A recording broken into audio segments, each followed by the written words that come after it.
Welcome you all on emerging trends in chemical sciences and its application in environment and engineering, organized by Department of Applied Chemistry, Jabalpur Engineering College, Jabalpur, sponsored by TechUp 3. Before we start the proceedings, we would like to worship Lord Ganesh and Goddess Saraswati by playing the auspicious Ganesh Saraswati Slotam.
This conference will now be recorded.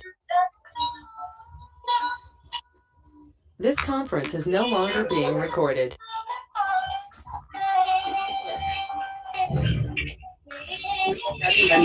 This conference will now be recorded.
As we all know, the quest for knowledge has been from the beginning of time, but knowledge only becomes valuable when it is disseminated and applied to the benefit of humankind. In this regard, we, the faculties of Department of Applied Chemistry, feel very delighted and proud to organize this national short-term training program. In this particular STTP, we all are very fortunate to have eminent speakers from prestigious institutes across the India who will share their expertise with us on various aspects of chemistry and its application in various areas ranging from chemistry of semiconductors, nanoparticles, drug repurposing, stimuli responsive, smart molecular material, metallopharmaceuticals for chemotherapeutic, organometallic chemistry, and catalysis, and so on. I hope that this STTP will be a platform to gather and spread the latest knowledge on recent advancement in emerging areas of diversified research fields of chemical sciences and its various applications. As said by Montesem O'Garity, knowledge is a commodity to be shared. For knowledge to pay dividends, it should not remain the monopoly of the selected few. I believe that participants will not only enjoy the STTP but also will gain considerable knowledge on the various topics. With this note, now I would like to play the welcome message from Professor A.K. Sharma.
Hello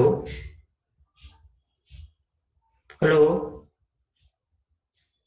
हाँ good morning sir you are audible शुरू करूं मैं Now, I would like to invite Dr. S.K. Srivastava, Head of the Department of Applied Chemistry, to say a few words about the Department of Applied Chemistry, JEC Jabalpur, and about this STTP. Over to you, sir. Okay, thank you, Vasudha. Respected Principal Dr. Arvind Sharma, T2 Phase 3 Coordinator Dr. Rajiv Chandak, and all the participants. It gives me great pleasure to extend a warm welcome to faculties, research scholars, industry personnel, and students participating in this 5-day short-term training program on emerging trends in chemical sciences and its applications in environment and engineering, being organized by Department of Applied Chemistry, Jabalpur Engineering College, Jabalpur. Jabalpur Engineering College was established in 1947 as the Government Engineering College, Jabalpur, during the British rule in India, and then was declared autonomous in the year 1997 by the government of MP. It is one of the oldest engineering institutions of India. Initially, it was started with 4 core branches: electrical engineering and electronic telecommunication. With the need of time, more branches were started. At present, college also provides bachelor degree in computer science, information technology, industrial production, and also master degree in mechanical engineering, civil engineering, electrical engineering, electronics, and computer application with variety of specialization and applied sciences also. Thus, we have a very rich alumni base. Department of Applied Chemistry was established in 1962 and is a recognized research center of Rajiv Gandhi Technical University and Rani Durgavati Vishwavidyalaya, Jabalpur. About 150 PhD has been awarded to the research scholars of the department. I take this opportunity to share few academic activities done by our departments in recent times. So far, we have organized 5 one-day webinars. The response and feedback of those webinars were very encouraging, which motivated us to organize this short-term training program. I congratulate Dr. Maheshwari, Dr. Shilpa, Dr. Kanchan, Dr. Vasudha, Dr. Chandni, Dr. Sovik Day, and Dr. Reddy for organizing this program. I welcome you all once again to this program. Now I request Dr. Reddy to introduce Dr. and Mishra. Dr. Reddy, please.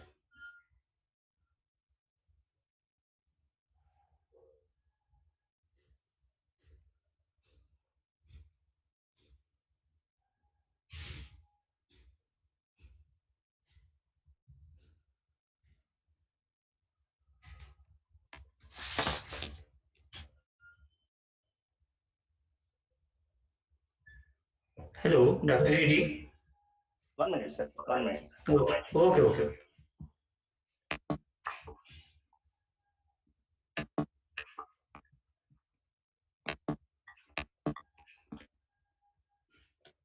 Thank you, sir. Thank you very much. Good morning, everyone. Myself, Dr. Tapreddy Patlola, Assistant Professor, Department of Applied Chemistry, Jabalpur Engineering College, Jabalpur, and one of the coordinators for these 5 days STTP. Is so pleasure to be with you today. It's my pleasure to introduce today's first distinguished speaker, Dr. Nimai Mishra. Dr. Mishra currently working as an assistant professor at Department of Chemistry, SRM University, AP at Amravati. Dr. Nimai Mishra completed his master's from Indian Institute of Technology, Madras, in 2008, and he received his T in Material Chemistry from National University of Singapore, in 2013. He started his scientific career as postdoctoral research fellow at Los Alamos National Laboratory, USA, under the mentorship of Dr. Jennifer Hollingsworth, followed by another postdoc at Italian Institute of Technology, Geneva, Italy, with Professor Liberato Manna. Dr. Nimai Mishra's research interest includes high temperature synthesis of semiconductor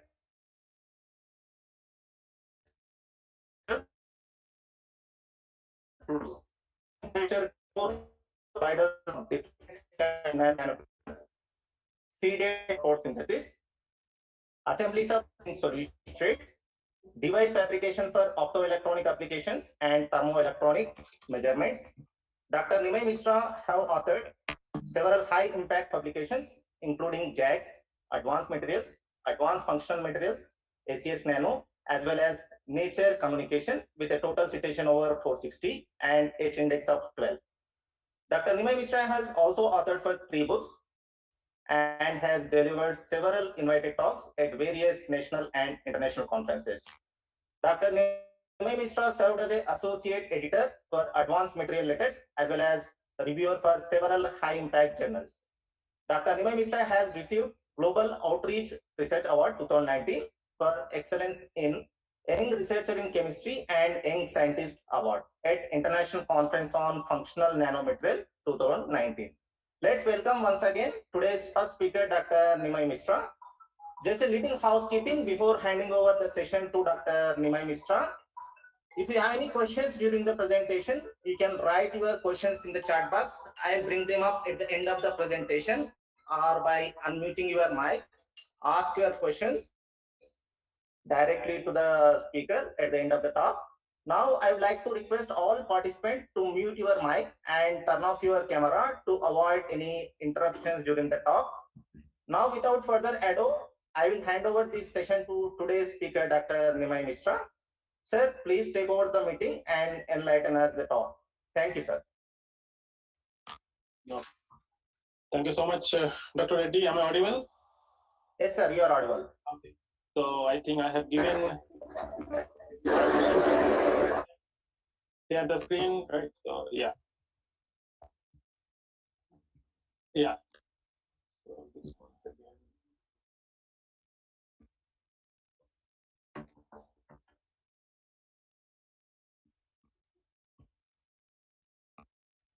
Unmuted.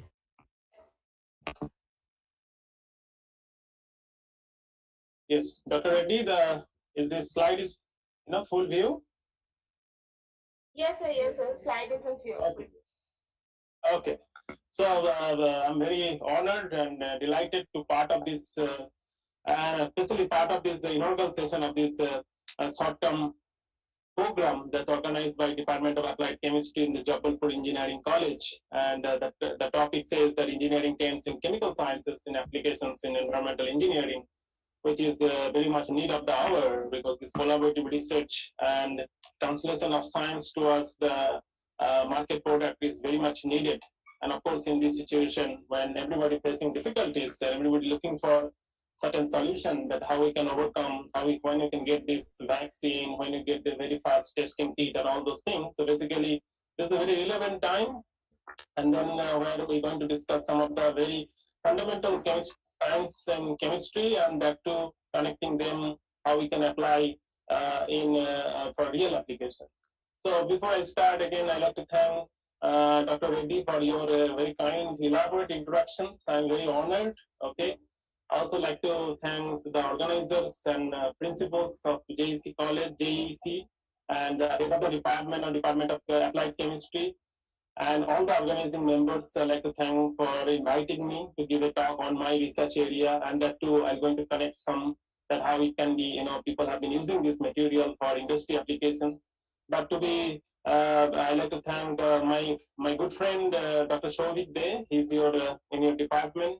We had mastered together at IIT Madras 2006 to 8, and he's my very good friend. So I'd like to thank Shovik. Actually, he has called me a few weeks back about this program, and I was very interested. So thank you, Shovik, for this invitation.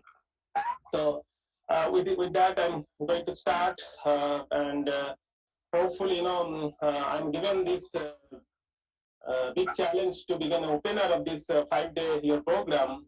So I don't know how I'm going to play. IPL is going on, so hopefully I need to play such a way that audience feels that okay, it is interesting. So they will keep coming in the next over 5 days. So I have given this big challenge. Let's see how it goes. Once again, welcome to all of you, all the audience. And as Sovik mentioned to me, the audience, I believe, is there are faculty members, research scholars. So according to that, I put up my slides so it could be relevant for all section of the audience. Okay. So as Dr. Reddy mentioned, that I'm going to discuss about some of the interesting facts, which is the title says, chemistry of semiconductor nanocrystals, and then from laboratory to display industries. Okay, so that's in that connection, we're going to show you how these semiconductor nanocrystals, you can see this beautiful picture. And these are semiconductor nanocrystals where in this area I have been doing research in last 10, 11 years.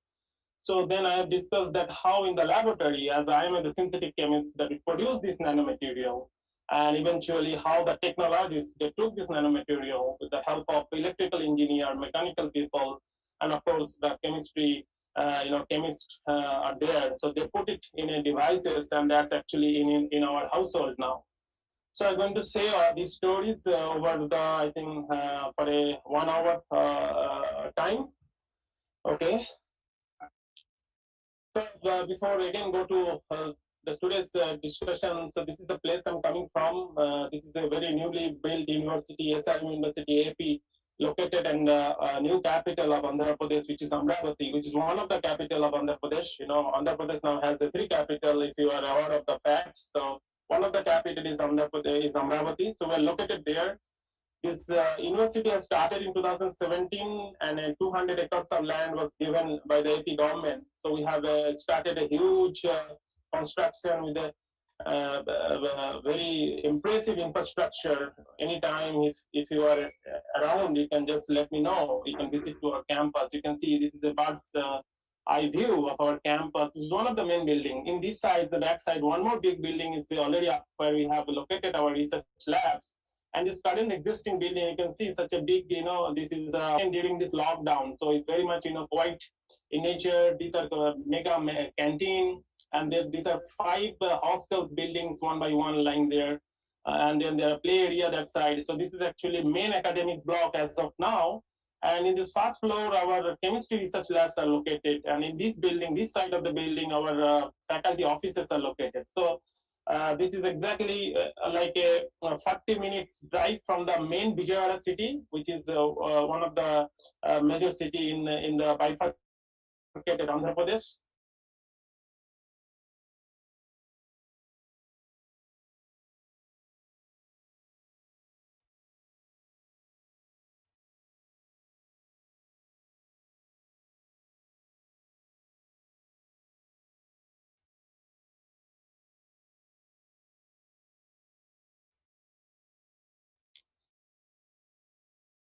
So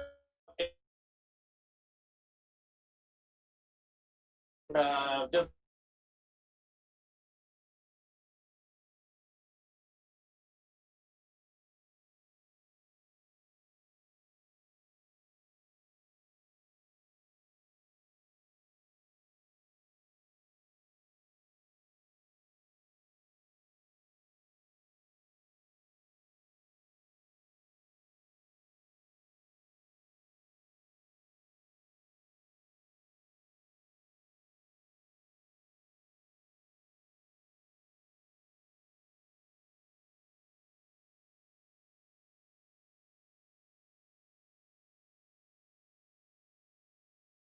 This conference will now be recorded. Muted. said is the chemist love to play with the chemicals and love to make, and as I said, the material chemists love to make new materials with different composition, different morphologies. So some of these morphologies I'm just mentioning here. This slides actually gives what I've been doing in all these years as like a brief summary research preview.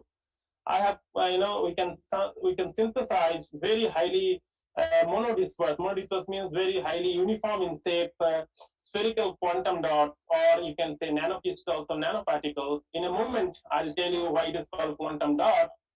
We also have been focusing on synthesizing the nanowires and different kind of branch structure. This is something like a branch structure, which is like a methane molecules, like CH4, like tetrahedral geometry. So these are called branch structure. So these are the branch nanoparticles. Okay, so we have been synthesizing these nanoparticles, all sorts of these morphologies with different compositions. We can go different kind of semiconductor material, metal nanoparticle, but mostly my research has been focused on semiconductor nanocrystals or semiconductor nanomaterial. And they have been synthesized in the colloidal techniques that I'm going to give a very detailed perspective what is about it. For the layman perspective, I'm going to give you a brief overview about these things. But basically, as I always mention, being a material chemist, I rather call myself as like a cooking chemist. We chemists love to cook actually, okay, and we just mix chemicals. But definitely, before cooking, we need to make some rigorous planning, and it should be make sense, okay. So that's why. So we have love to synthesize all this material through colloidal process, and this material, the title says, that has been using for optoelectronic devices. So they are very good in terms of their optical properties. Okay, so this image shows these nanoparticles under UV light irradiation. They give different kind of emissions across all the visible range, starting from the blue all the way to the red. So these are one of the unique features of this semiconductor nanocrystal, which I'll again give you detailed understanding. I've been working and in a detailed understanding of the morphology and the crystalline structure of this material, and that too under transmission electron microscope. And then with that, I've been playing with this material. There's several applications. Also, we have been working some of this hybrid structure, like metal semiconductor hybrid structure, that could be very useful for photocatalysis purpose. I'm going to show some of things on that directions. And then we have been working heavily on this, making this nanostructure, and more to be specific, these branch nanocrystals, to make them, how they can assemble on a substrate before we make the devices out of this material. And of course, there are a bunch of applications we have been working in the thermoelectric solar cell and photodetector. But to be specific, in today's talk, I'm going to give you, I didn't mention LED here, but that's the main focus, because that's the focus of today's talk. We have been focusing also that how this material can be useful for high efficiency LED displays. And that's what other people has been done, more specific, Samsung, LG companies, they have been doing all these years with this material. So with this all briefly about research preview, so today's talk, as you said, I mentioned that semiconductor nanoparticles or nanocrystals for display, laboratory to display application. Then the question comes to our mind that why semiconductor nanocrystals, which is in the bracket, I have put QDs, and also I'm giving information why you call Q form acronyms. It's called quantum dots.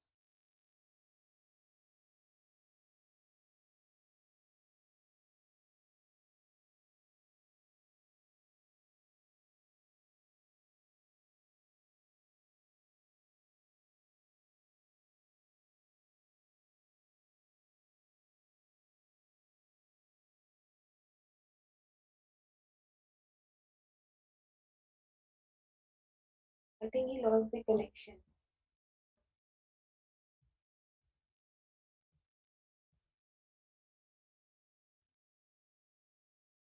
Unmuted.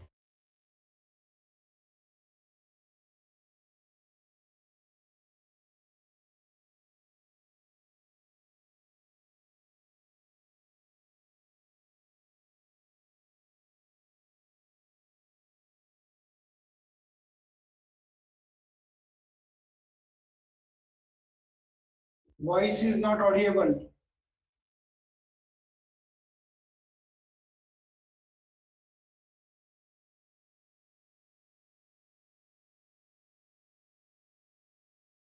Hello, Sobik, is okay now? Yes, audible. Audible. Yeah, I can hear you. I can hear you. Yeah. Okay. Yes.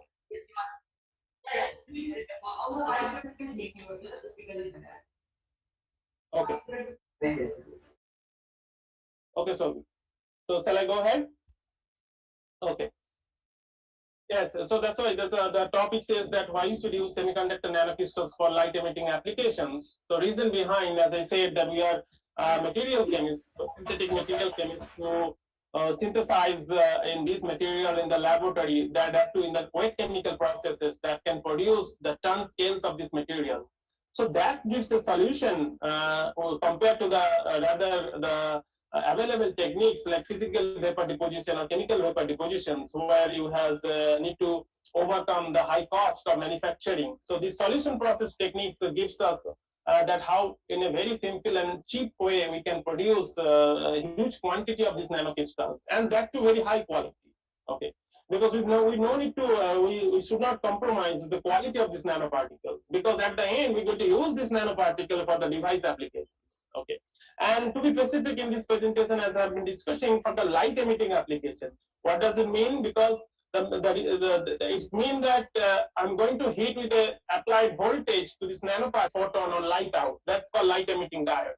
So that means the optical properties should be very good, even though you are doing synthesis in this chemical process. But this hot injection chemical process or colloidal nanoparticle synthesis gives us an upper hand compared to all those physical techniques to produce large quantity of material, very good quality of material, and third, with the very good optical properties of that intact optical properties of the material. So that can be useful by the industry. The research, has been always in two parts. We always do the fundamental research for in the laboratory and so some of the proof of concept demonstration of some of the devices. But when we need to really put this material in the market, the industry people really screen it very critically. So this material has over these years have passed all those processes and all those critical steps, and finally it is in market. So these stories I'm going to tell you guys today. So this solution process electroluminescence displays with this made of this semiconductor emitter is actually the next generation display technology. And that is also, I think many of you are aware, this is called QD LED televisions. If you by chance visit some of the big showroom of the televisions, TVs, and also if you go by these airports like Mumbai, Delhi, Hyderabad, unfortunately nowadays everything is standstill, but still when I visited, 7 months back, I remember in the Hyderabad lobby they have displayed big 52 inches of this QD LED TV made by Samsung. Okay, so those are the televisions, the made of these nanocrystals. Okay, and the reason behind the Samsung and LG, the leading manufacturer of the displays, and they have been using these nanocrystals. The reason behind, because these are making those televisions or LEDs are high efficiency. Okay, and I'll again display why it is coming with a high efficiency, and also they are putting very wide color gamut. Okay, whenever you choose the devices, you look through how the color actually, how the display, okay, how the color contrasts. So basically, the QD quantum dot on semiconductor nanocrystal based televisions will give you very purity color. Okay, how pure is the color again?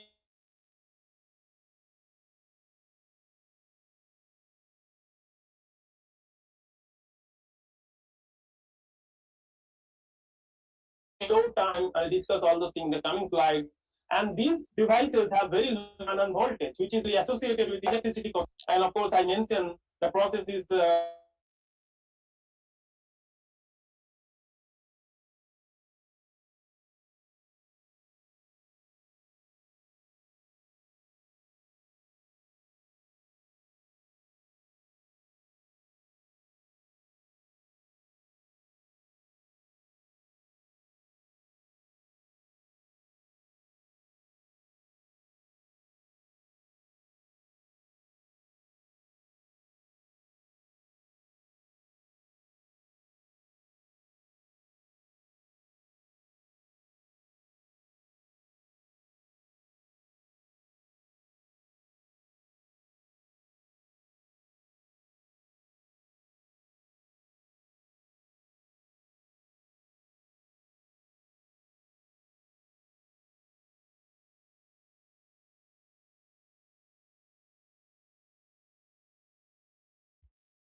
Hello, Dr. Reddy. Hello, sir. Hello, sir. क्या problem आ रहा है? Somehow we disconnected from speaker end, so we are resolving that problem. Okay okay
sorry.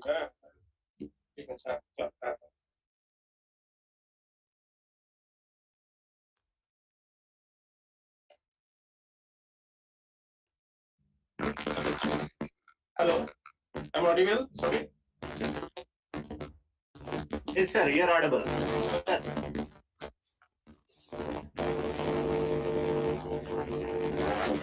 Yeah, I'm extremely sorry why it is happening. I've been using the Wi-Fi, is very strong broadband connection, but it's disconnected. Sorry about that.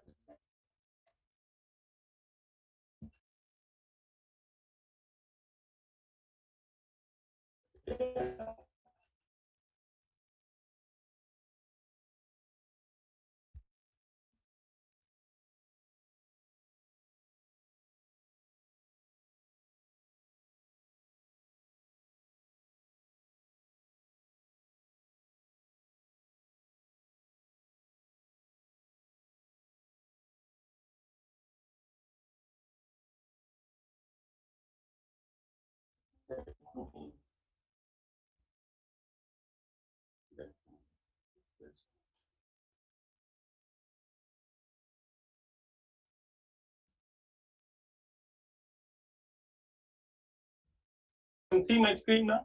Yes, able to see my screen? Okay.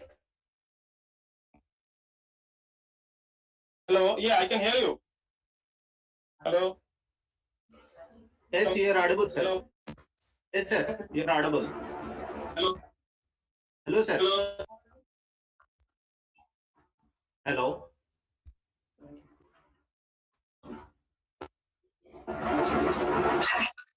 Hello, sir. Yeah. Yes. It's okay? Sir, you're audible, sir. Yeah, I can hear you. So, Yes, sir. yeah, yes, it's now. I'm audible? Okay. Are you able to see my slide? No, not yet. I'm doing so, but yes, I'm doing. Yeah, now we can. Yes. Yes. Yeah, I don't know. Yeah, Sir, make it full screen it mode. is. Yeah, now I think you should see the screen, right? Slides. Yes. Yes, sir. Yeah, I'll do that.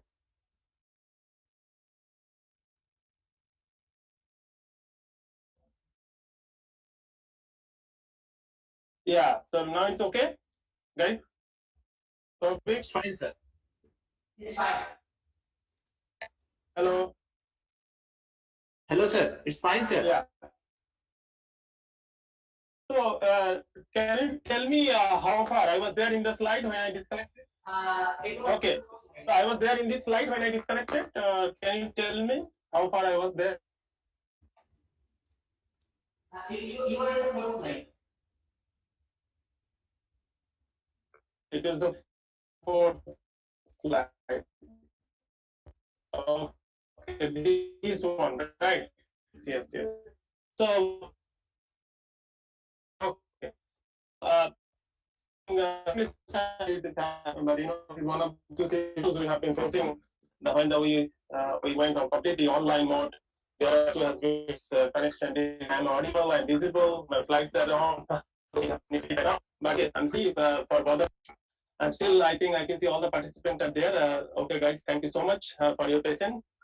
So what we have been discussing that why the semiconductor nanocrystals that we have been using in the light emitting application. So I have given all those things reasons why it is important that semiconductor nanocrystals and that to synthesize in the chemical approach. Okay.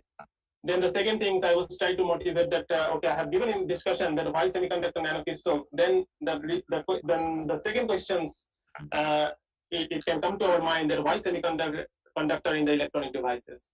Okay, so it is very simple for the high school students has almost information, but for the sake of layman perspective, I'm putting it here.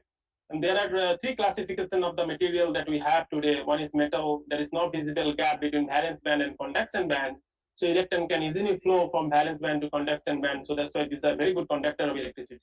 On the other hand, there is some material, there's a huge band gap between valence band and conduction bands, and literally they do not conduct any kind of electricity. Okay. So in between, there are some more, material which is called semiconductor. Their band gaps are, they still have a band gap between valence band and conduction band, but it's not that wider. Okay.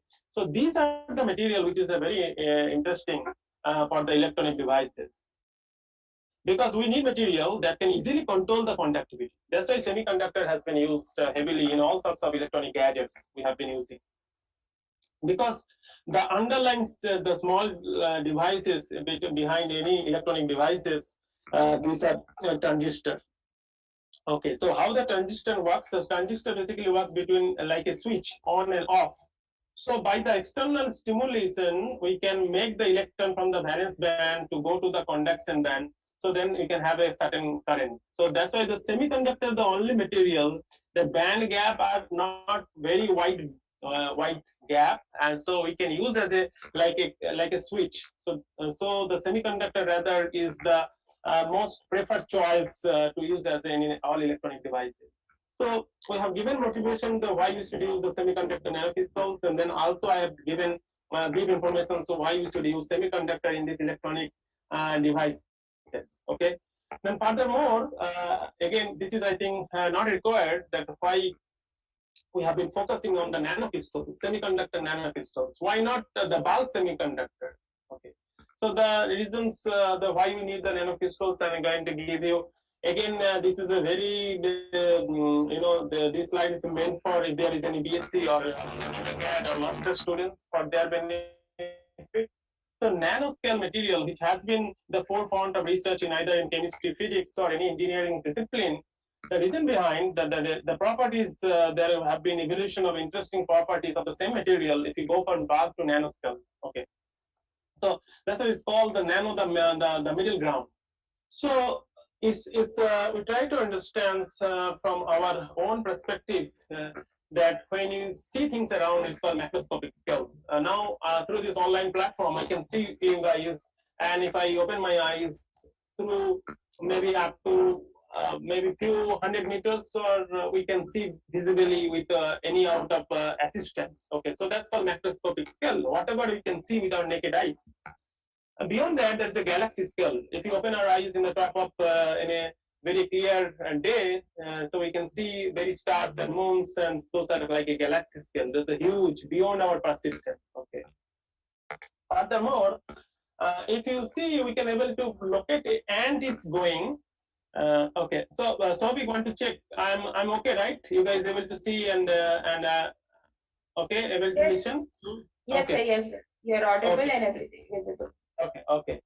So one more thing, if you see that the ant is running or walking, and then we are able to see the ant, but are we not able to? Are you able to see the eyes of the ant? So that's the thing. So our vision has limited. Okay, limitations. So that's called is microscopic scope that we cannot see with naked eyes. We need an assistant, and that's called optical microscope is needed. So you can enlarge the things or zoom in the things to give you a clear picture. So that's called microscopic scale. So on the other hand, so very tiny things like atoms, and then inside the atoms there are tiny particles, subatomic particles like electron, protons, neutrons. So those are very tiny, femtometer, 10 to minus 15, 16, minus 16 on that scale. So few of these fundamental particles comes together, they make atoms, and few of the atoms comes together, they make a molecule. One of the simple example of the molecule, like a water molecule, oxygen molecule, that we use every day, every time, every moment we have been using these molecules. Okay. So when some of those molecules comes together, let's say 100 water molecules comes together, it can form a water nanoparticle. So that's actually the called middle ground between the atomic scale and macroscopic scale. So these are the middle ground, the nanoscales, okay, which is in the order of 10 to the minus 9. To be specific, anything in the size of 1 to 100 nanometer is called nanoscale material.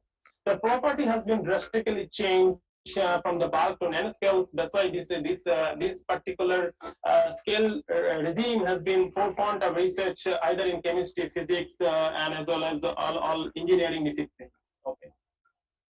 So then I'm connecting the things that then we have understanding the semiconductor nanocrystal, their uses, why we should use them for the display industry, then why semiconductor, why nanoscale. Now that I'm connecting the two things, why semiconductor nanocrystals? Okay, why should we use the semiconductor nanocrystals? Why not use semiconductor as a bulk? Because it's already is a very good material.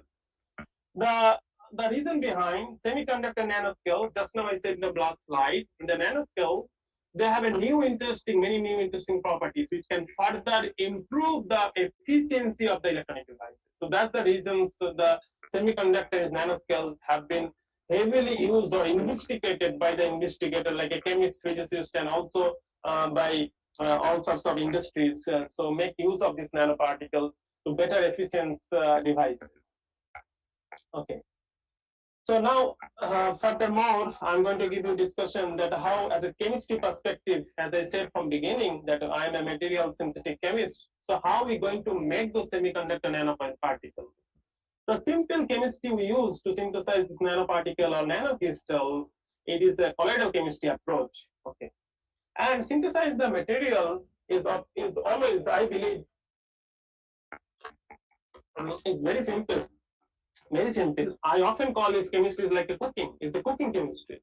Anyone who has sort of interested and all sort of knowledge of cooking different kind of delicious food items, I believe that he or she must be a very good chemist. Okay, so it is the your hand how we properly blending different kind of like that.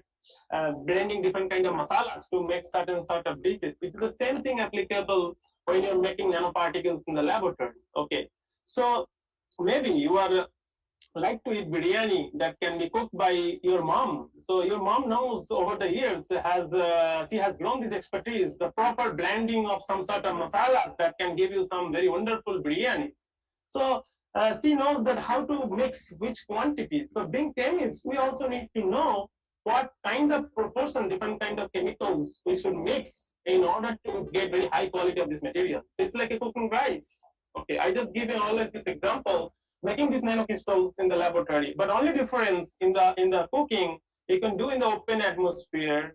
Okay, there is no sorts of a restricted environment is needed, but here only difference, we put a restricted environment, either we put inner atmosphere, either with argon and nitrogen, and sometimes we need to apply some sort of pressure. So basically the same cooking setup with the heater is there, hot plate is there. We need a control heating, that's why the temperature is there. If we need to cook a rice, then what's the temperature? We always boil the water, because the water boiling point is 100 degrees. Okay, see, we have to boil the water in a certain time, and then certain amount of rice, then the raw rice to eatable rice can be made. The same analogy can be applicable. I'll try to give an example. I'm going to make a gold nanoparticle. So I'm going to put a gold precursor here, and instead of water as a solvent, which is in case of rice, I'm going to put some other solvent. It could be any organic molecules, and then I'm going to heat them together. There's some sort of other chemicals are involved, and there are certain degree temperature you need to reach for heating, and then certain time you need to heat that, and then you can produce this sort of nanoparticles. So this is as simple as a cooking chemistry, but with underlying some of the underlying some of the interesting facts of different using of different chemicals, temperature and pressure, or inner atmosphere condition. So with this brief idea about how we can make them, as I said, the colloidal chemistry has been a widely approach to synthesize any sorts of nanoparticles with a very precise size control and high quality. Interest over these years, and we can see again, like a semiconductor, like a metal insulator, we can call in between. There is three things possible when you put a solute in a solvent. One thing is the example, when you put a spoon of glass of water, is completely miscible, it's called true solution. So the particle size are less than 10 to the minus 7 centimeter. On the other hand, if you put the mud particle on a glass of water, they are actually visible, so they are suspension. In between something, when the particle size is 10 to minus 17 minus 15, that's called colloidal solution. So these are the colloid particles.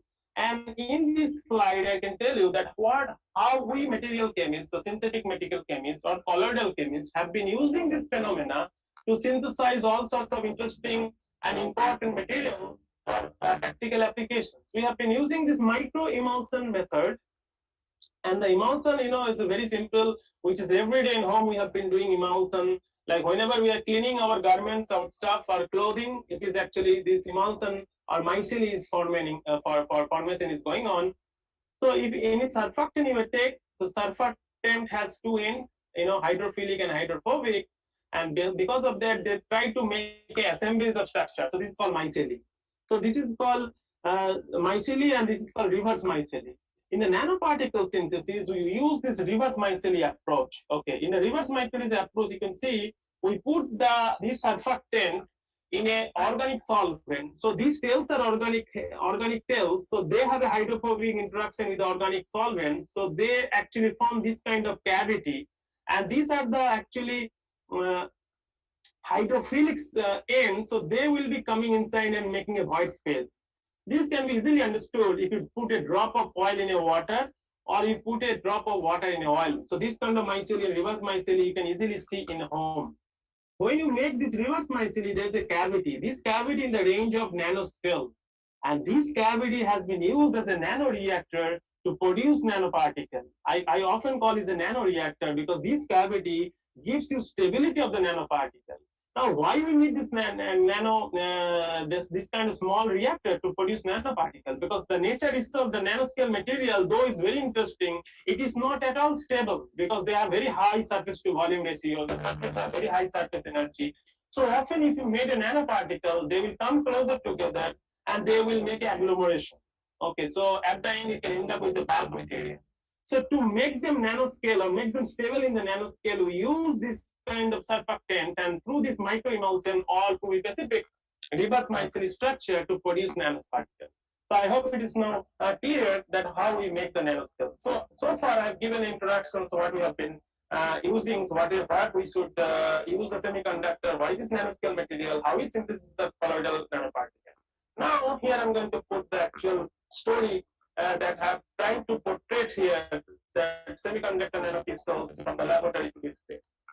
So again, after understanding from the last few slides, here the questions I'm going to give you answer to what are semiconductor nanocrystals. They are actually nanometer size crystalline semiconductor material, and they also known as quantum dot. That's why I'm putting as a QD as an abbreviation. And they have been synthesizing a hot injection colloidal synthesis approach. That's now I give a discussion about the colloidal chemistry. And before that, I give an example of the cooking chemistry. So if you mix both these techniques together, it's called hot injection colloidal method. And then we can see those particles under transmission electron microscope. This is our synthesized cadmium selenide quantum dot. You can see they are very fairly monodisperse in size, less than 5 nanometer, And then, as I shown in the previous slide, these are the organic molecules, surfactant. And actually, this is the cavity. Inside the cavity, nanoparticle has been grown, okay? And this is called surface capping group. So surfactant called surface capping group. It is that because of these surface capping groups, the nanoscale material being stable in a solution, and then we can easily handle or process this nanomaterial for further applications. Okay. And they are typically, we can tune the size from starting from 1 nanometer to 20 nanometer. Okay. Now we have been interested about this material because of their unique optical properties. I have shown this image in the very beginning on the very first slide, but they have very interesting absorbance. This solid line is the absorbance of CDSE quantum dot. This is a CDSE semiconductor quantum dot or nanocrystals. And they have very narrow emission. This dotted line is the emission. Okay.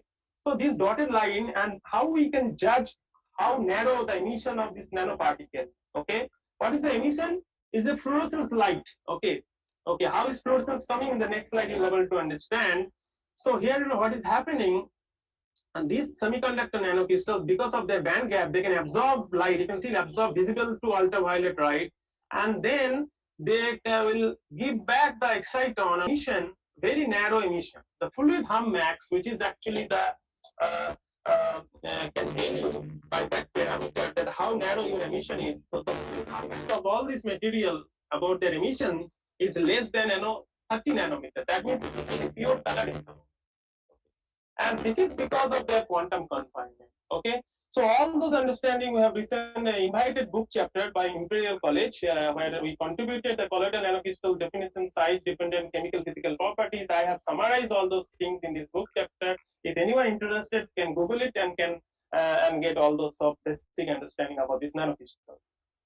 Okay, in the last slide, as I shown, these interesting optical properties because of their quantum confinement. So here I'm going to give you what is actually quantum confinement. Again, it's a very high school simple physics. So anything, any material, you take it bulk, I'm talking about semiconductor material. So we have a certain band gap. This is a bulk material. This is a valence band, this is the conduction band. If you go to the nanoscale, due to quantum confinement, the energy level becomes discrete. So this is called discretization of energy level, which is only visible in the nanoscale. Okay, this is maybe 1 millimeter, 2 millimeter in size. When you go to the nanoscale, 2, 3 nanometer, 5, 6 nanometer, the energy level become discrete. Okay, so that's called discretization of this band structure. And then what happened if you heat with a photon? If you heat a photon to this surface of this semiconductor nanocrystals, the electron from the ground state, they goes to the excited state. Okay, and then if the electron goes from ground state to excited state, they create a hole here, and this electron and hole in a bound condition we call exciton. And this is the fundamental, or this is the interesting properties of exciton. These exciton, that's why these semiconductor nanocrystal become so popular, so interesting in terms of various applications. Okay, I'm going to show you that why this exciton actually helping to device fabrication. Okay, so we understood what is exciton. If we hit with the photon, if the photon energy matching the band gap energy, so this is the band gap of the bulk material. When you go to the nanoscale, the band gap become increases. This is the quantum confinement. This is the property in the nanoscale. And the band gap increases. Now, if we hit with a photon, external photon or UV light source, the electron from the ground state goes to the excited state, and that electron hole pair is called exciton. And that can be further understood again simple high school physics explained in the quantum mechanics. So it depends on the diameter, which is L in the denominator. So energy gap is inversely proportional to the square of the diameter. So you can see that if you increase the size, based on the size, the energy gap changes. The tiniest material has the highest band gap. Okay, so biggest particle which has the lowest band gap. So same material in this image, what I have been showing here is a cadmium selenide quantum dot with a defined sizes. The blue emitting one is around 2 nanometer, the green one around 3 nanometer, yellow one around 4 nanometer, and red one actually as 6 nanometer in size. So same material based on the size, which is due to quantum confined, very simple high school physics, we can understand, we can tune their optical property by tuning their band gap. So that's why this material has been very, hot topic of research all over these years. Okay, so I have given a idea about excitons. So let us, and also I have mentioned that it is all about excitons that can actually produce very interesting properties, and that's why it is have been using or used in the optoelectronic devices. So let us try to see what is this exciton. We can do with this exciton. So my understanding is about doing with the semiconductor nanocrystals. I found it all about exciton in the semiconductor nanocrystal. So you try to assume this is a single nanocrystal, semiconductor nanocrystal. It can be cadmium selenide, material. I'm going to heat the photon. Okay, I'm going to heat the photon with a semiconductor. If the energy of the photon matches the band gap, the electron goes from the ground state to excited state, and this is called exciton. Okay. Now, this excited electron has a definite lifetime. Okay, that's called excited state lifetime.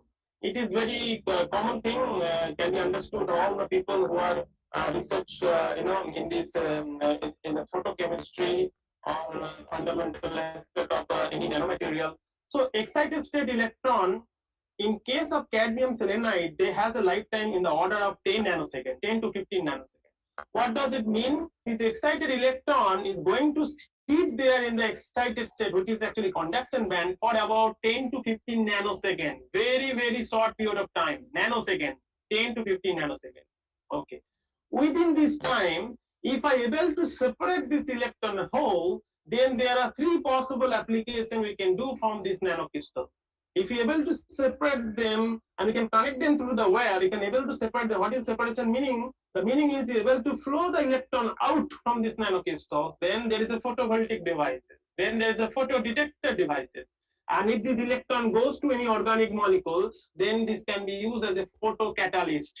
Okay, I hope it is very clear to the audience. So that's how we can play with the exciton. 15 nanoseconds, very short. Okay, so it's very challenging to separate them within very short time. Okay, if you not able to separate them, what will happen? The electrons will come back because of electrostatic Coulombic interaction between hole positive and negative. They will come back to the ground state and we'll get a photon out. This is the light. That's the visible light what we have been seeing. If you put them in a crystal under UV light, what is the light I have shown you now in the previous slide? Because of its fluorescence. Okay. So this is one sort of use of this exciton. On the other hand, so coming out the photon. On the other hand, instead of hitting with the photon, if we apply voltage across the semiconductor nanocrystal, what do you mean by voltage? That means you are applying huge abundance of electron and hole to the nanocrystal. So that means there are number of electron positive and negative charges on the conduction and the valence band, and then they will recombine each other, and that will give a photon or light out, and that is nothing else light emitting dye. Okay, so it is very simple how we play with the exciton. If you hit with the photon, we can do photovoltaics, we can do photocatalysis, we can do photodetector. If we apply voltage, we can do light emitting diode. Okay, so that's a very interesting fact about the semiconductor nanocrystals. Okay, so with this understanding and this quantum confinement, color purity, it is now can give us idea the semiconductor nanocrystals which can give very pure color. Okay, these are the images of the semiconductor nanocrystals, can give ultraviolet, blue, blue green, pure green, yellow, orange, and red, deep red. Okay, so this you can see. This image has been taken from the Samsung's research partner. From this, you can dig out this website. You can get more information about the system. So these are the emission which is all we can also make in the laboratory. And because of these excitant recombinations, you can get this emission out of this semiconductor nanocrystal. And this semiconductor band gap and the size is very monodisperse, so color is very pure. So basically, these tiny nanocrystals can add it above the backlight layer on an LED TV and such as any display. When this typically blue backlight is shown through this layer of quantum dots, so different color can be visible. So whatever the color pixel we're seeing in a display, actually these are the color coming out. In the back, we are using a gallium arsenide, a back blue LED to illuminate. If you remember from the previous slide, we have been hitting with a photon to create the exciton. So you need a source of light to create the photon. Understood? And you need an electron voltage to create the exciton, and that exciton going to recombine and give a photon out. That is the LED display. So same mechanism. Okay, for the LEDs, there are two sorts of LEDs are there. There is called one as a phosphor material, as a truly as an active material. I'm not going to give all those details here. So just give you a brief overview. Typically, this material coated on the displays, and then all sorts of beautiful picture. So the reason the researcher or the scientists in the Samsung, they have been using, or LG, as this material as a displays, because this results a very better picture quality. How better picture quality, I'll come in a moment. I will show you. So these are the more details about the device fabrications of these light emitting devices. You can see in the middle sandwich layer, this is our quantum dot, semiconductor nanocrystals. And there are a few things needed, like electron injecting layer, hole injecting layer, and there are two electrode like a magnesium, silver, and as well as ITO. So all sorts of things are needed. And then when you inject electron in hole, it will come to this quantum dot layer, and they will recombine and give a photon out. So this is the color is coming. Purely blue LED, green LED, red LED. If you mix them together, you can get a white LED also. So these are the beautiful LED lights are coming out from this nanocrystal, which is already demonstrated, and some of them are already in the market. Okay. Now, more technological perspective, as your 5-day long this teaching, what is called this FDP program is meant to translation of chemistry to application in the engineering. So we can give a hint here the how electrical engineering people took this material and they have been working out to put it combine and fabricate in the LED devices which is visible here. So quantum dot technology is most successfully employed in the new generation LED backlights LCDs. Okay, it's like a LCD TV, and then they incorporated quantum dot. These displays are utilize similar principle and mechanisms in typical the LED televisions we have right now in the market, LCD televisions. And the white light from the LED is diffused to different direction to the polarizers. So those are the component, and this is a QD panel, and this is a blue LED, and this other part of the televisions. I'm not expert, so making just giving a brief overview to you guys. The model is actually I'm taken from Samsung QD LED TV, and this is a Samsung research web page from Korea. You can easily find it out their detailed mechanism. Okay, then it encounters a layer of liquid crystals which is blocked the pass through the layer of color filters, all those technologies for television, whatever. There, my point here, the quantum dot has been used as a phosphor material. That's why we can get all those pure color that we have been seeing in the television. And now this can give you more perspective that how actually looks like this QD. So these actually televisions, often it has been displaced by Samsung. When you go for MRS conference, Material Research Society or American Chemical Society in the US, so the Samsung company, they actually work with the MIT-based companies called Q Division to produce this quantum dot very high quality, and they collaborated with this chemist, and they got them took these semiconductor nanocrystals and they incorporated in the television. So they have been displayed. When I visited in 2016 San Francisco MRS meeting, and then they have been displaying these kind of televisions. One is normal LED TV, QD LED TV. Now you try to see the difference. This is a frog picture, okay?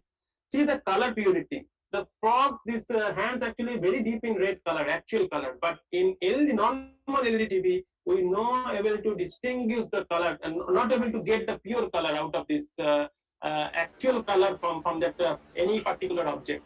Which is in case of QD LED, because of the color purity of the semiconductor nanomaterial, it can able to give you almost near to perfection visualization of the any natural object. So that's the beauty of using of the semiconductor nanocrystals. Again, this image has been taken from Samsung research web page and associated their collaborator from Korea, located in Korea and Singapore and US. Okay. So these techniques have made the field very quite advantageous over the other techniques. Like I have mentioned all this thing very beginning of my talk, that why we should use this semiconductor nanocrystal, because it can increase the brightness of your picture. It can have a very nice picture quality, color saturation, which is the most important thing. It can give you very pure color of a particular object that you are looking in the television. Low energy consumption. Okay, you need very low turn-on voltage, so you're going to save the electricity.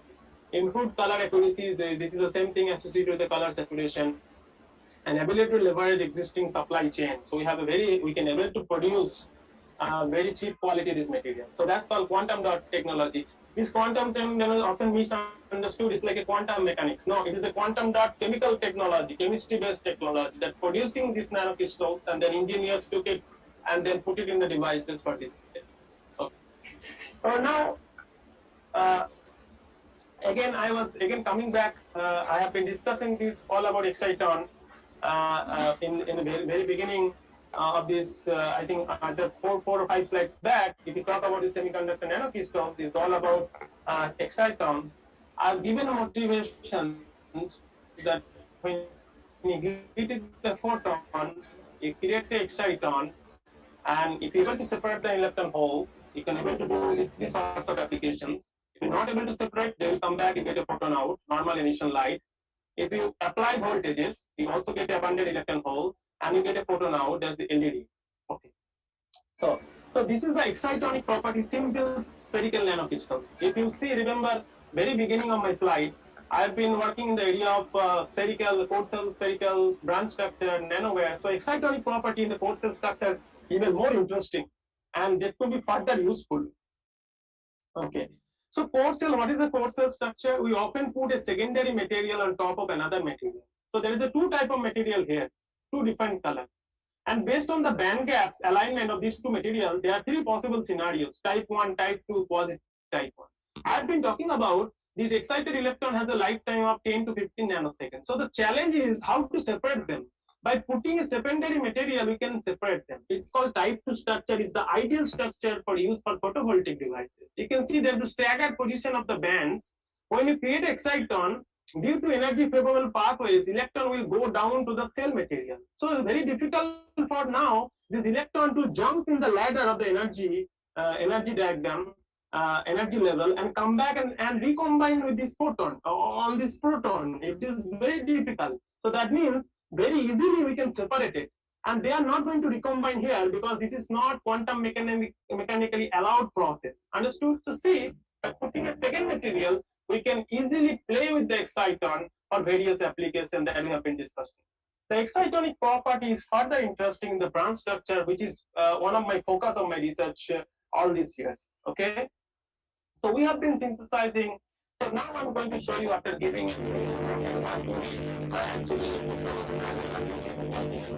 and then have been using in the display industry. Now I'm going to put you a few slides about what we have been doing in this direction. Okay, we've been working in this branch structure, which is again very interesting in terms of several applications that we have demonstrated all these years. And we have why we are interested in this branch structure because of any optoelectronic devices you take, they need to have absorb high amount of light. So you should have large absorbent cross section and increased number of charge percolation pathways that will improve the efficiency, reduce interparticle hopping. This will increase the efficiency of your devices. So these are the schematic of the branch structure. It is exactly like a methane molecule, and there is a secondary. It's actually two material things. The core is actually inside cadmium selenide core spherical, which is 3 nanometer. The cell is cadmium sulfide, which is 30 to 40 nanometer. Okay, so this is the real image of our tetrapod structure. We are the few people pioneer in this area. We started research in 2010 when I was pursuing my PhD in the Singapore. So we have started and we have given different techniques. So we have developed a very simplest synthesis method of this material. There are 3 chemistry material that you can follow for further understanding about this kind of course published over these years. And then they are very good unique optical properties. Whatever the semiconductor nanocrystal I'm talking about, they are known for the good optical properties. Okay. Now, one of the interesting optical properties what I personally deal with, I also fabricate. We as a team fabricated a LED devices out of this our core structure, our core cell tetrapod structure, and we have demonstrated. I'm not going details of those things. What I want to point it out here, we have demonstrated a dual emission electrolumination, or dual emitting LED out of a single kind of nanostructure. So that is first time we reported in 2014 in the SES nano work, and then we show, and this has been well received in the community, one of the very breakthrough in terms of branch structure using in the LED devices, and people are highly appreciated about this work. So this shows that a single structure can give you a distinct electroluminescence, one in 600 plus, one is 500, and that can be used for sensor applications. Okay, so that is one thing we have done in this direction of display or light emitting diodes with our nanostructure. Now, furthermore, I have been talking about giving different aspects of using this semiconductor nanocrystal for display, but there are a problem. Underlying problem of this semiconductor nanocrystal, which is called blinking. So people have been working for blinking-free quantum dots for LED devices. Now, what is the blinking? It is very simple to understand. Blinking, it is all of us having with us. Blinking means like try to see our eyelid. We may not be able to open our eyelid for more than few minutes or few seconds. It depends on person to person. Go between on and off. That is called blinking. The same phenomena has been present in the colloidal quantum dot, the semiconductor nanocrystals. Okay, if you see any of the nanocrystal in the single nanoparticle level, they fluctuate between on state and off state. What is on state? If you give a photon, one photon is coming out. That is called on state. If you give a photon, no photon is coming out, that is called off state. Then what is happening? That photon, it may recombine through non-radiative processes. These are very fundamental aspects of chemistry. I think we have learned non-radiative radiative processes. So that's actually underlying mechanism which is present in every source of fluorophore, either nanoparticle, inorganic or organic fluorophores. This is called blinking. Okay. But this blinking, I rather, okay, maybe the video may not, it will, but anyways, this blinking actually create problem in terms of making very high efficient LED device. So the researcher all these years have been working how to reduce this blinking. And in this direction, so what is the reason we need to get rid of blinking? Just one second.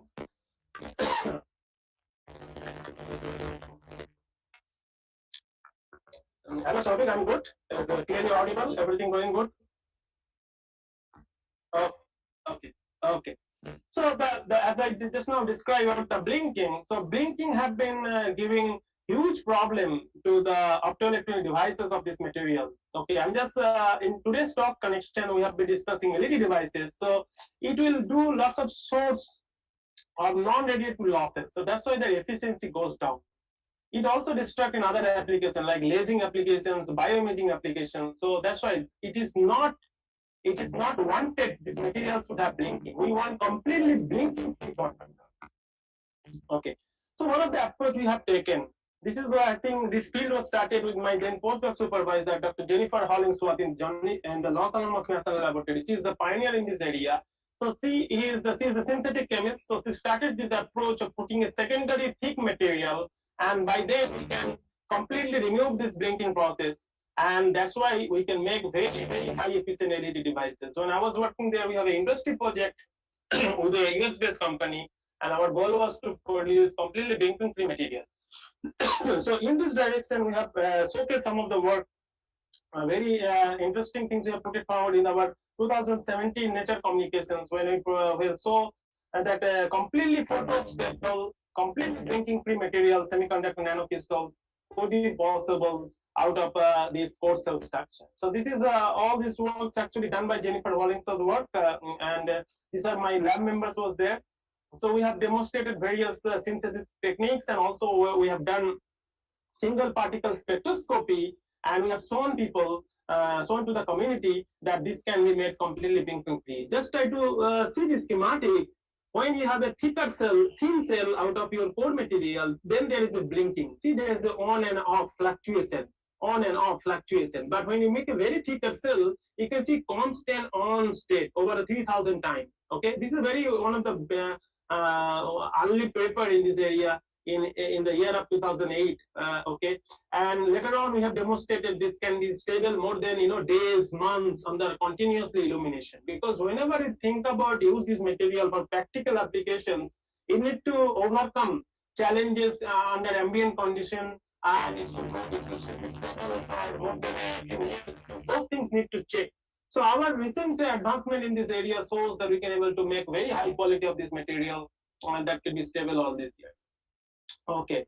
Here in the SR University AP, we also have started the similar work here, and then we can produce different kind of blinking-free quantum dot in order to make very high-quality devices.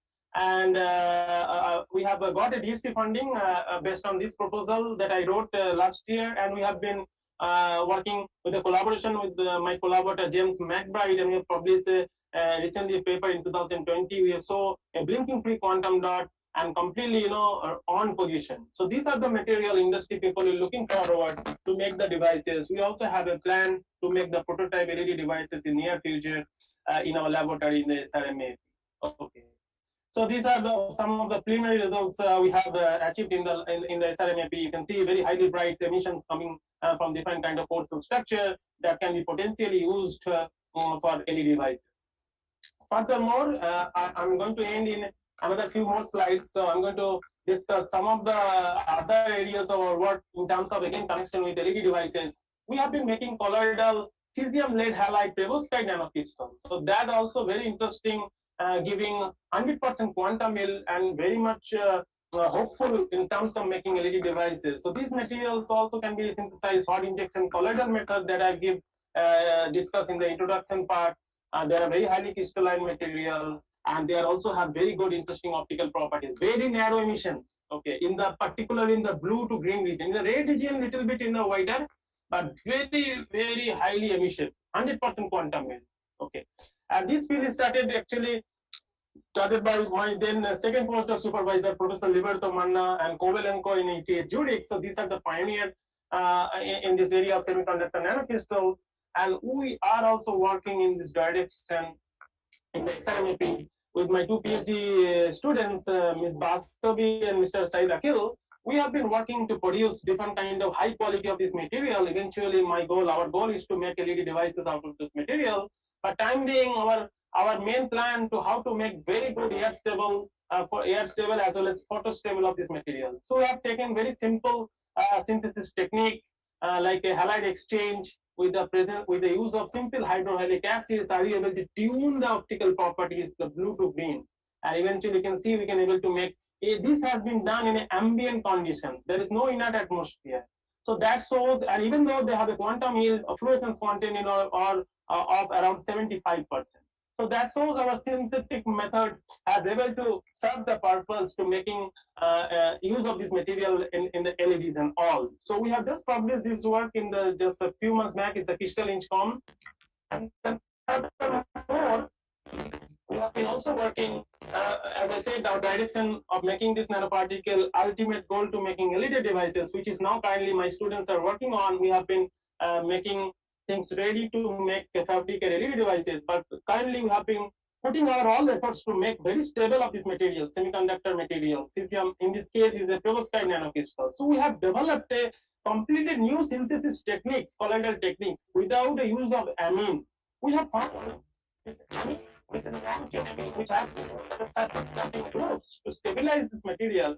But the long term, the amine has been distracting the surface, distracting the stability of the surface, and that's why the quantum yield of the material going down over the developed a synthesis method, completely amine-free method, and we have demonstrated that our material is stable more than 3 to 4 months. In solution, you can see the quantum yield started around 71% in the day 1 or day 0. It is almost stay around 67%, which is 4-5%. It could be human error or associated technical the human error. So that's actually pretty much same is maintaining.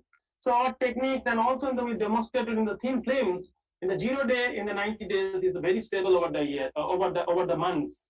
So this could be a possible solution in terms of their stability of this material when you look forward use of this material in the real device applications. So this work also just recently, actually this month published by my student Said Akil and Ms. Basavi in the Chemistry and European Journal. Okay. So yeah, we can also able to tune the emission across the UV visible range to all the way the red vision. So those things, those are interested, they can certainly go through, and we can discuss further offline. We have been also putting our efforts in order to making further more stable substrate or device, and you can see these are the devices which are stable for more than 6 months, and we are actually utilizing some of the new surface capping ligands that can stabilize not only green emission as well as the red emission. So these are we have been studying, putting this material on the substrate and making in the open atmosphere and studying their optical property. These are the basic behind any of these LED applications, because we want a material, it should be stable over the period. So these are some fundamental studies we have been doing all this from last year, and we got some interesting results in this direction also. Okay, so at the end, the take-home message here that we have been going through is very difficult, a very challenging part of our life that nobody has seen before. Even I've been talking to my grandfather, who's still alive. He told that he also didn't see it. His last time is since 1918, the Spanish flu. But none of us has experienced this kind of thing. Okay. And then we have been, seeing that how doctors, nurses, they have been working days now and days night. How this police force, how's this cleaning, supporting staff, they have been working in this pandemic. Now we have all these questions often asked: what is our contribution as a chemist in this pandemic, in this crisis? We chemists, we can do lots of things, and we have been doing. The current challenges of producing these vaccines, this very fast response detector, fast response COVID-19 detection, all those tools based on the PCR antigen, it's all blend of chemistry and biological techniques. So as a chemist, we can find solutions to the modern day challenges. We can do lots of things for hunger, poverty, pollution. people are, surroundings are filled with the plastics. We cannot get rid of. It's very difficult to life without plastic, but we have to find a way.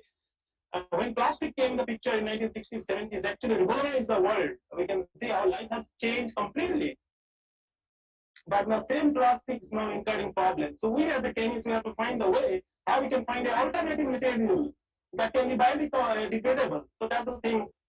And then how we can produce produce different kind of new material for different high efficiency devices. So all those things, state of the art chemistry can give all sorts of solutions as a humanitarian issues. And we are being a developing country, so chemistry played a big role. So these are the could be the take home message of today's discussion.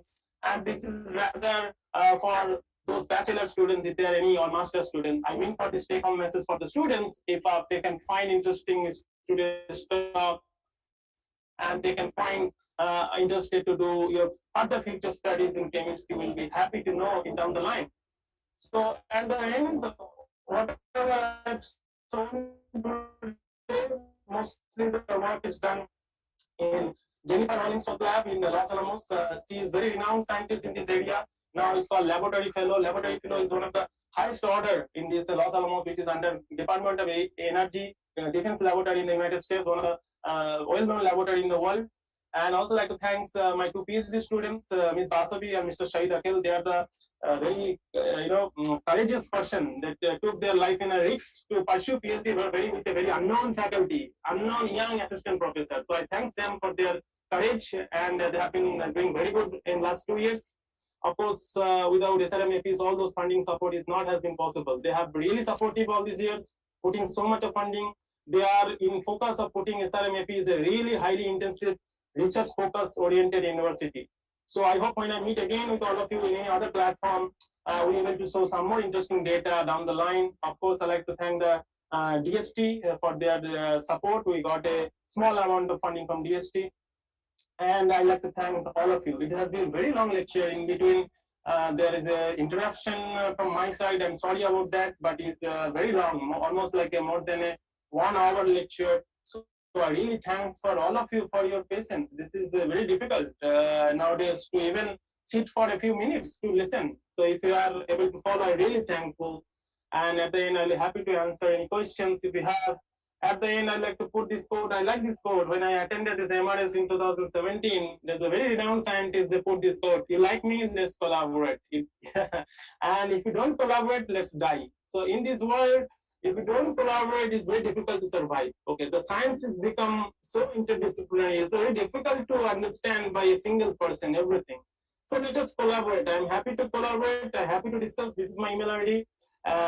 If anybody, any faculty colleagues want to discuss, you can take my phone number from Souvik, and then we can certainly discuss over the phone. So with this, I'm end my talk.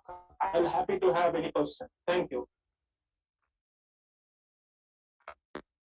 Souvik. Yes, thank you, Nimai. Thank you for your talk, and I'm happy to see that you're doing really good in Amaravati AP.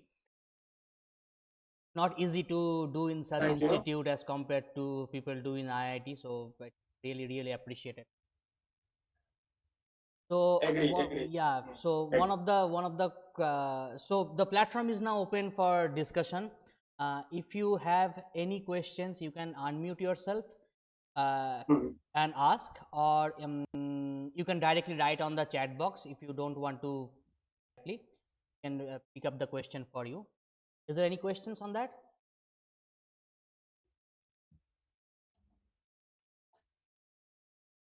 Okay, so if not, I think they're figuring out what they wants to ask. So I have a question, Nimai. So you talked about the blinking effect, and you talked about as you make the thicker wrapping of your quantum dots, you can get rid of the blinking phenomena.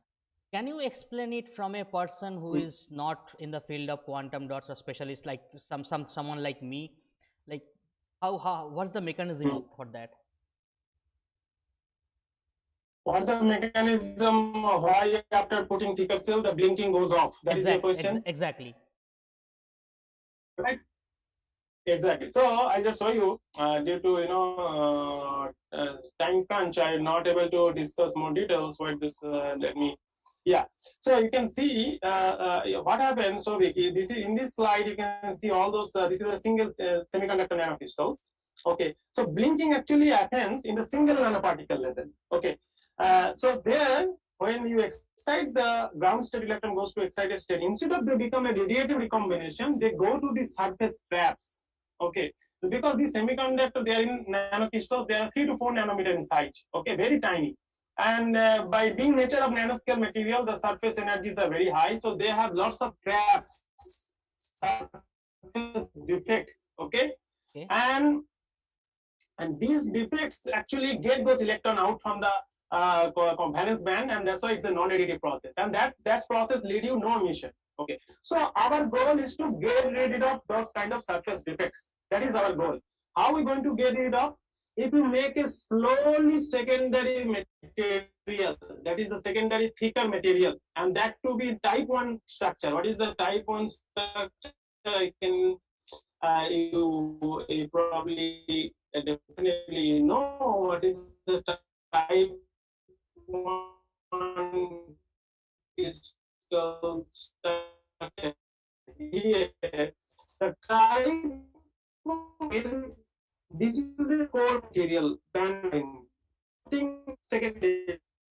Doesn't mean it create a because of the band gap barrier. Understood? See, there is a band of barrier. So that restricted the excite code, excitant to come. And Nimai, your voice is not Okay. coming clear. Then we are trying the excitant from, we are actually minimizing the creative process. Now we also putting secondary cell. Okay. Hello. Yeah, Hello. yes. Go ahead. Now it's clear. Hello. Yes, now it's clear. Hello. Yes, now it's Can you clear. hear me now? Yeah, yes, sure. Now, Yeah. now it's clear. Yeah. So basically, basically,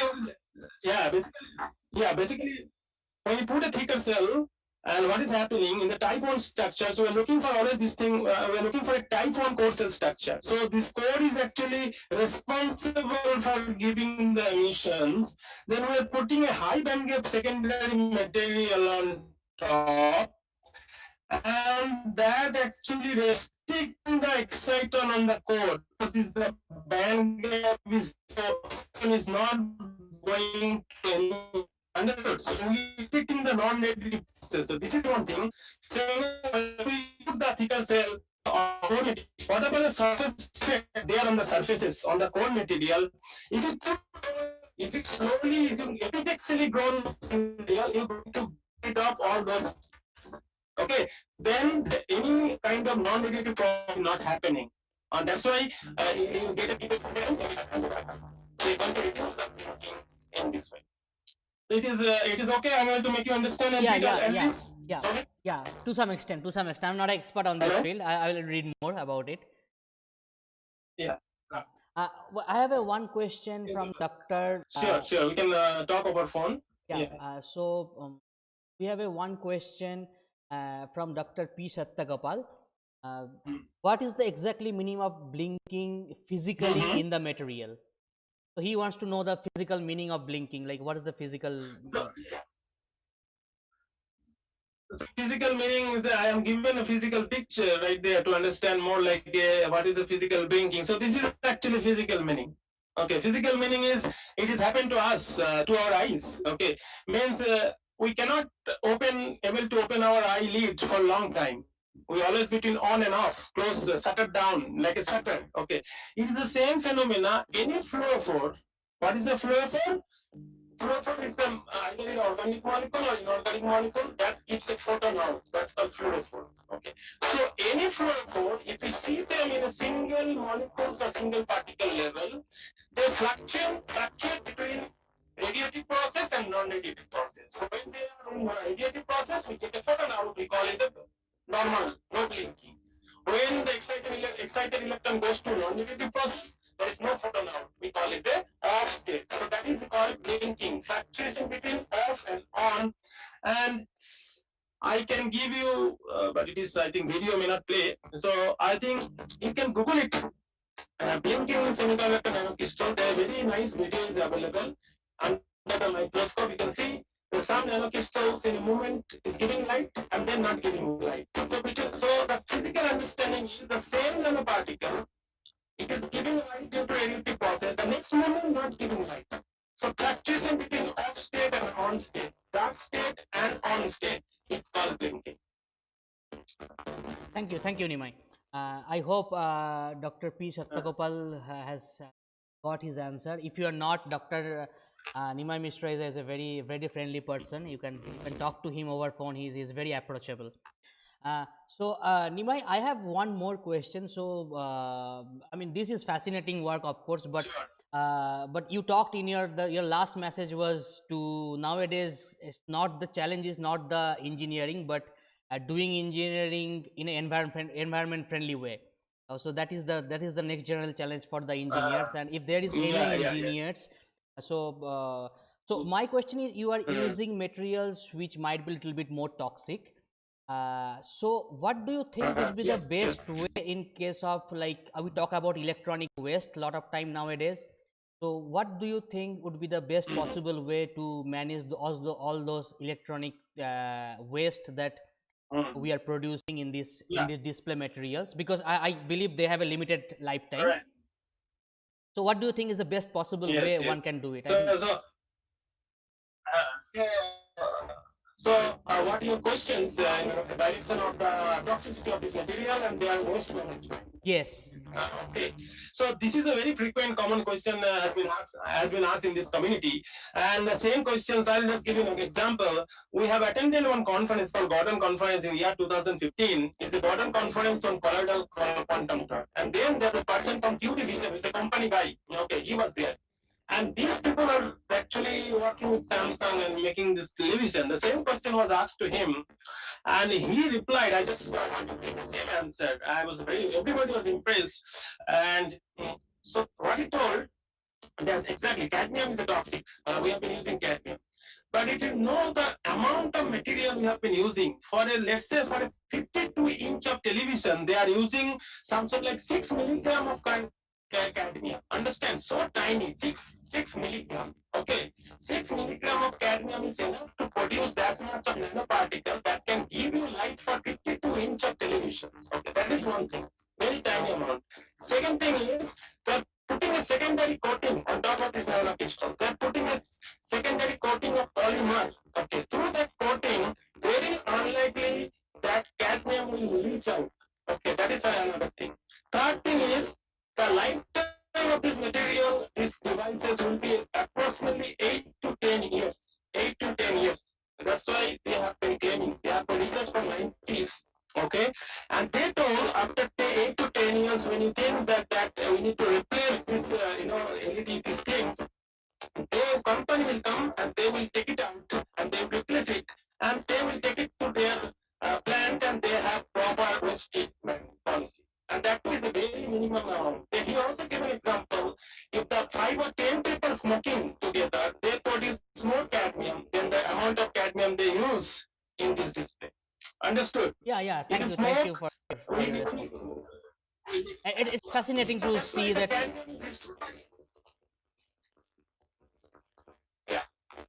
I mean, it's fascinating for the audience to know, like, such a small amount of cadmium can do such a wonderful thing. Yeah, I mean, it's really fascinating. So before let me see if there is any questions from the audience. I don't. Yeah, Souvik, I would like to ask one question in the line of your question only. They are using cadmium for this applications, but are there some people who are working on some non-toxic material also, which can replace it? Exactly. So again, it is the same. This question has been asked repeatedly. All the colloidal quantum community go conferences. Those are new to this field. They have been asking these questions. And so, if you go to Europe, okay, there are most interesting among all kind of semiconductor nanocrystals, this cadmium base has been so successful over the years. Okay, because it is a very good, very robust. It is very stable in the atmosphere. You can put it 3-4 years, okay, without any secondary coating, even though it is stable. I remember I have synthesized some of the nanoparticles in 2010 in my PhD lab. Then I visited in 2016 in again Singapore from the US for a conference. Those samples are still there and stable. My juniors are showing me, this is your sample. This is your base sample still emitting. They are not storing in the glow box, not storing anywhere, just putting in the fridge. Okay, so that's how it is. The synthesis technique has developed so good for this material, but challenge is the European Union now no longer are giving any funding if you have cadmium or lead. Okay, so they have been highly focusing, they have to go away from cadmium and lead. So people have been, one more material choice are coming, it is called indium based material. Okay, indium phosphide, indium arsenide. Okay, it is a bit difficult to handle because very moisture sensitive. The synthesis process should be very controlled. So that's why people are finding difficulties. But I can see in near future indium based material can replace cadmium based material. So that is the my answer, and I think that is the answer from the community itself. People have been heavily working on indium phosphide. I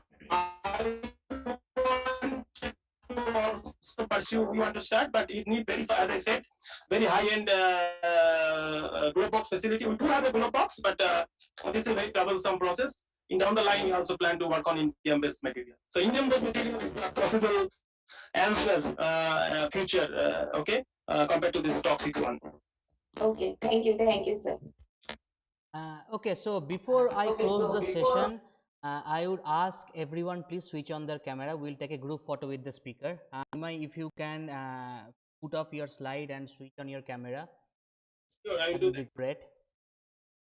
I put up my slide. You put up my slide. You can get rid of the slide so that we have a bigger pictures. Okay. Yeah. Sure. So what I'll do, I'll stop sharing. Yeah, right? stop sharing. That should. Yeah, stop sharing, and then camera is on. You can see me.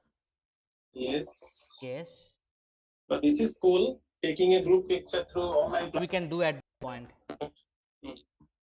Yeah. Yeah. So that's point. some more pictures. Some of the more picture will be appearing on the screen. Yeah, I think that's fine. I mean, that's the best we can. Yeah, I think that's fine.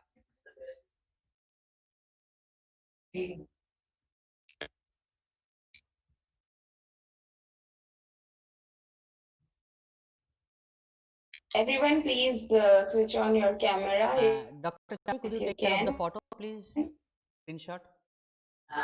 Dr. Chavi, could you take care of the photo, please? Yeah. Yes. Yeah. Sure.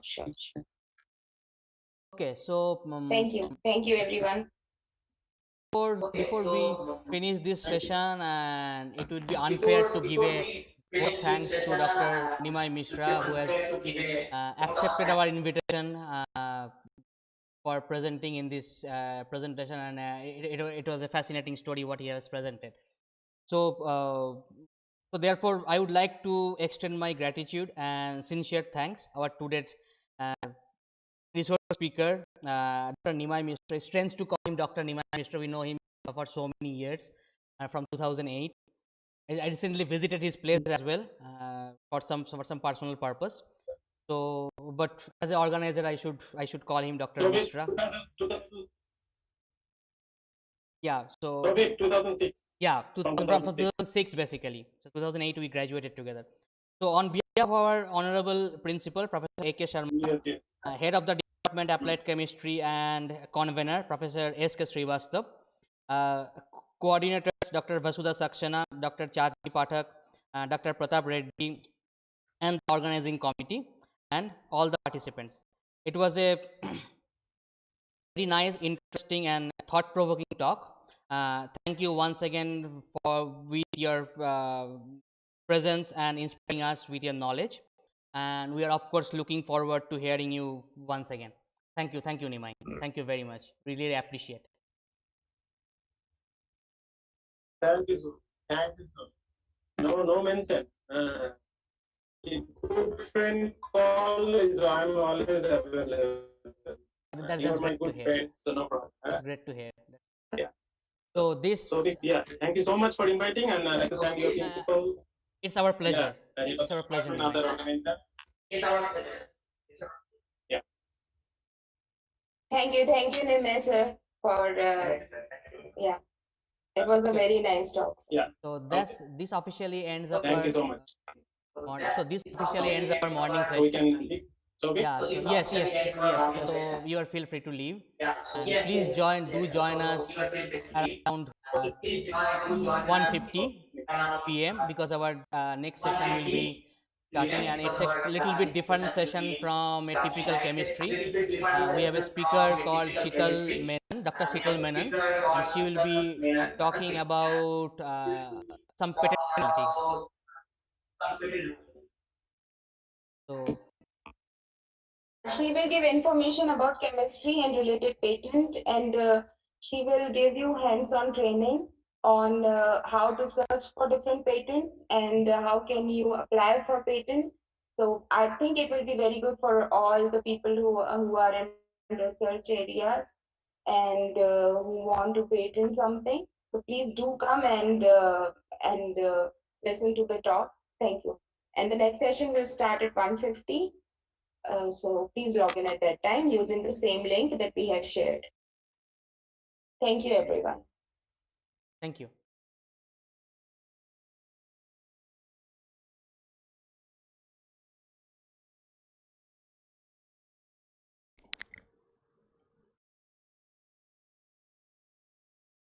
This conference is no longer being recorded.